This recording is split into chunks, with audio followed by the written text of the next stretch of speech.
uyu mumama ubona bamufashe ku ngufu. Umugabo amufashe ku ngufu yarengejeho afata n'umwana we. Ese ubu munyamaswa umuntu agufashe ku ngufu ubyaye umwana yarakwitereye inda n'uwo mwana amufashe ku ngufu. Ese ibyo bintu bamwumva atari inyamaswa burengeje urugero koko? Sabin yaravuze ati muhaguruke mukore, aho kugira ngo ugure megabyte, wenda tuvuga uguze nka megabyte za 3 z'ukwezi, ujye uzikoresha utuka abantu ubahereza amakomenti ari ku ruhande rubi. Izo megabyte ufashe iyo telefone ugashaka content nawe ukazajya postinga ukareba yuko nawe wakwiteza imbere, wabiki.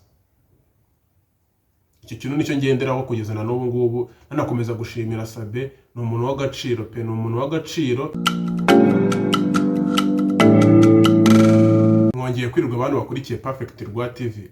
So ndabashimira cyane abantu bakoze subscribe, ndabashimira cyane abantu bakomeje kugenda banzamura mu views nyine bareba interview iherutse, akanuza akaganiro gaherutse kamaraga iminota mike, ariko nyine ndabashimira no kuri pe, muri abagaciro kandi mukomeze kabisa, mutange na comment niba hari icyo muri kubona kitagenda neza kabisa mukivuge, ibushize tuzakigenze neza.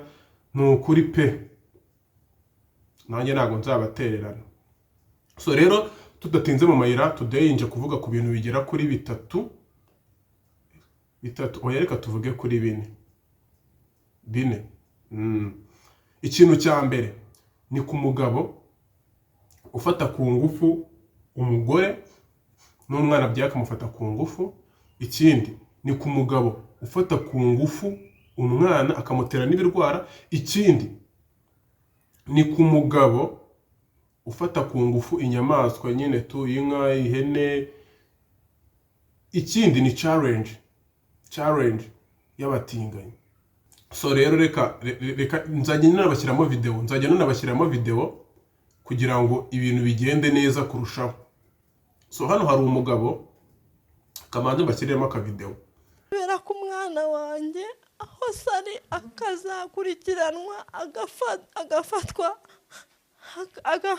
agahanwa kubera yuko yarambabaje, yamfashe ku ngufu. Amaze kumfata ku ngufu n'umwana bye namufata ku ngufu. So rero nzageragezana n'abashyiriremo video kugira ngo tujyane fresh, sibyo? Kugira ngo tujyane nyine muri kote nzima. Uyu mama ubona bamufashe ku ngufu. Umugabo amufashe ku ngufu yarengejeho afata n'umwana we. Ese ubu munyamaswa umuntu agufashe ku ngufu ubyaye umwana yarakwitereye inda n'uwo mwana amufashe ku ngufu. Ese ibyo bintu bamwumva atari inyamaswa burengeje urugero koko? Ese ubundi abagabo, wenda reka tuvuge, abagabo baravuga yuko baremanwa irari, ariko se naryo ni irari cyangwa biriya n'uburwayi bwo mu mutwe? Ngiye ku ruhande rwanjye reka mbivuge nk'uko mbyumva. Ntabwo ntekereza yuko umuntu ajya gufata ku ngufu umwana ari irari.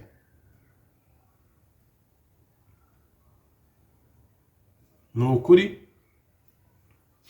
reka mbivuge, sibyo? Ntabwo ntekereza yuko umuntu ajya gufata ku ngufu uruhinja ari ukubera irari, ahubwo ni uburwayi bwo mu mutwe kabisa, ni uburwayi bwo mu mutwe.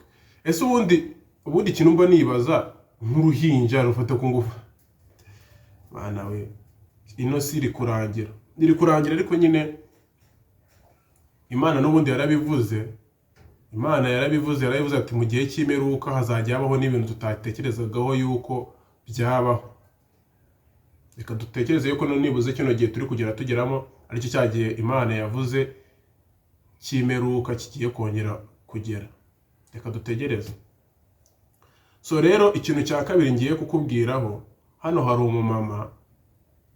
Uno mumama we, papa wiwe nawe yamufashe ugufu, none ari n'umuntu ukuze. Papa wiwe amufata ku ngufu kabisa, Mana y'isi n'ijuru we. Papa akomeza kunjomba intoki mu gitsina nkababara nkamuganga ngo bireke ngo uzabimenyera. ngo nyoko se ngo we ntiyabyaye afite 17 ntiyabimenyereye. Nanone akoresha intoki. Kuwa gatatu nibwo yatangiye kunsambanya noneho byeruye. Abagabo b'iki gihe bo sinzi ukuntu basigaye bateye.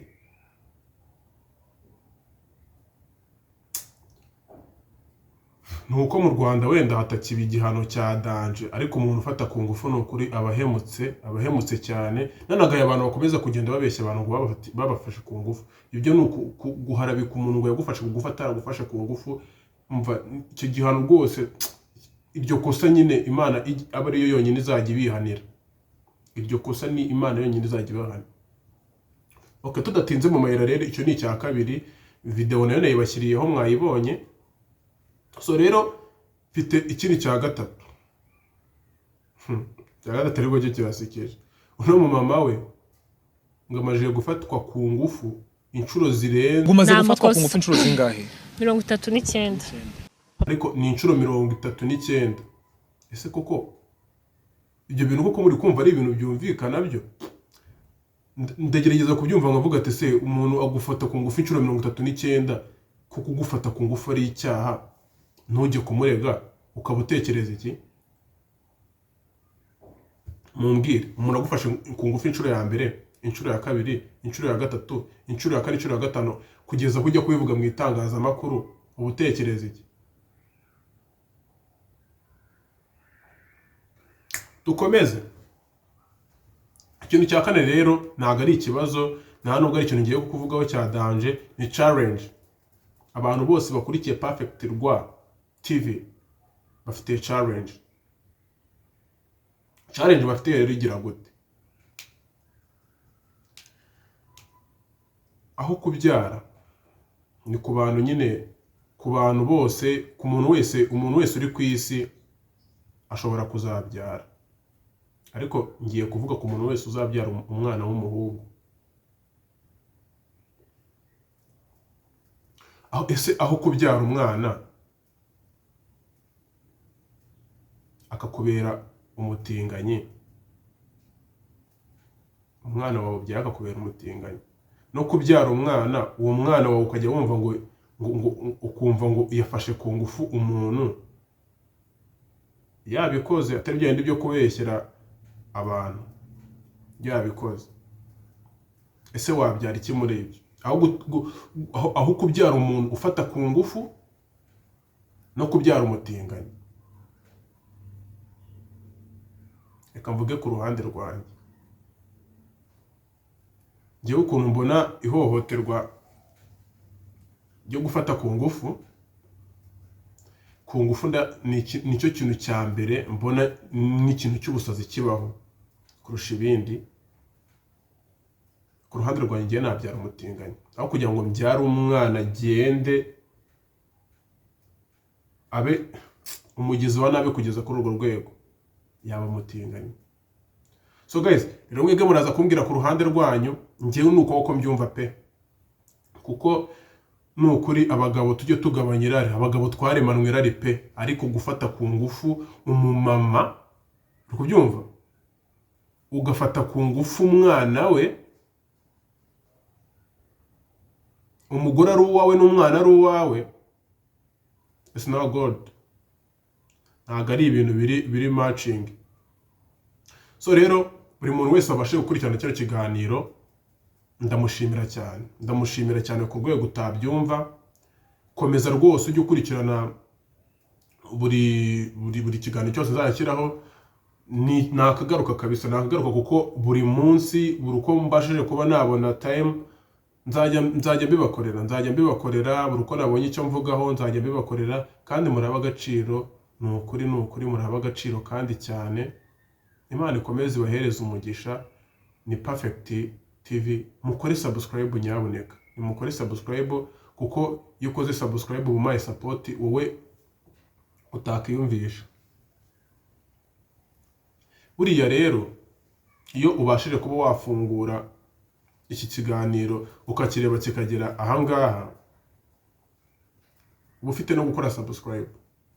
Ndagusabye kora subscribe, sibyo? Kora subscribe kandi n'iby'agaciro cyane, mbe nabasha nanjye kuba nagira imibare irenze 3. Ibaze yuko mfite imibare 3, ariko ndabizeye mbizereyemo kandi Imana ikomeze bahereza umugisha mujye mu blessing umuntu wese ubashije kugira ikintu akora kuko Imana ihereza burya umugisha umuntu ukora. Imana ihereza umugisha umuntu ukora. Ubu ngubu kugezana nino saha ikintu ngenderaho ni ikintu noze ejo bundi isimbi buriya ngiye ntago njya ngendera ku bintu biba abantu bavuga. Ntago ngiye njya ndeba kote mbi, ndeba kote nziza bafite. Yago nawe hari kote nziza agira, hari nimba agira, buri muntu wese agira uruhande rubi. So rero ejo bundi isimbi hari ikintu yavuze, isimbi nyine Sabe, nimvuga isimbi TV wumve Sabe yaravuze ati muhaguruke mukore aho kugira ngo ugure megabyte, wenda tuvuga uguze nka megabyte za 3 z'ukwezi, ujye uzikoresha utuka abantu ubahereza amakomenti ari ku ruhande rubi.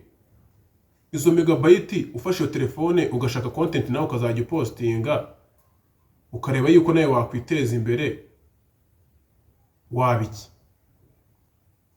Icyo kintu nicyo ngenderaho kugeza na n'ubu ngubu. Nanakomeza gushimira Sabe, ni umuntu w'agaciro pe, ni umuntu w'agaciro cyane pe cyane, kuko ngiye kugeza n'ino saha niwe muntu mbona pe, kugeza n'ino saha niwe muntu mbona mu Rwanda ukora kandi agakora neza, nta bintu by'amatiku menshi akoresheje. Nabyera ngo de, ariko niwe wa mbere ngewe mbona. Okay, Imana ikomeze bahereza umugisha, ndabakunda cyane cyane birenze uko mubitekereza. Inshallah.